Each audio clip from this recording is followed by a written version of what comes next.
La présidente de la Cour pénale internationale (CPI) a fustigé hier des attaques contre la Cour, qui se retrouve la cible des menaces, pressions, actes de sabotage et traitée comme une organisation terroriste. Après ses mandats d'arrêt pour les guerres à Gaza et en Ukraine,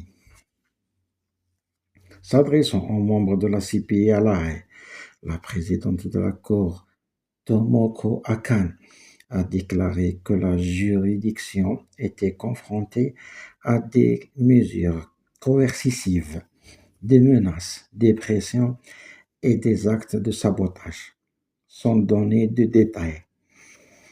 Nous sommes à un tournant de l'histoire.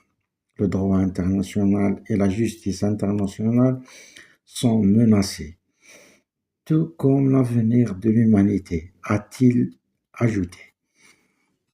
La Cour est menacée de sanctions économiques draconiennes par les institutions d'un membre permanent du Conseil de sécurité, comme s'il s'agissait d'une organisation terroriste, a-t-elle ajouté dans une allusion sans les nommer aux États-Unis.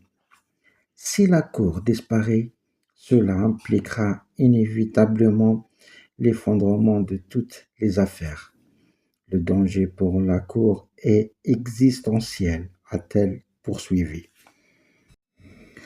La Cour pénale internationale continuera de remplir son mandat légal de manière indépendante et impartiale, sans céder à aucune ingérence extérieure, a-t-elle affirmé.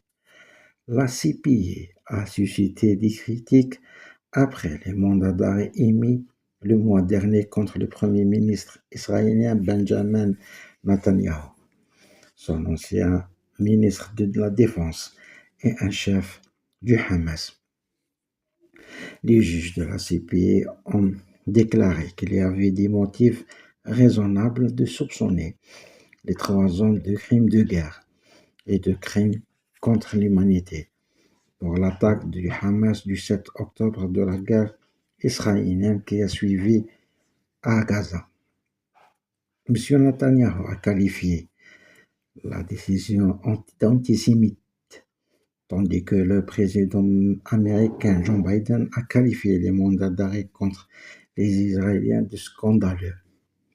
Certains républicains américains ont appelé le Sénat à sanctionner la CPI, qui compte 124 membres, mais ni les États-Unis, ni Israël, ni la Russie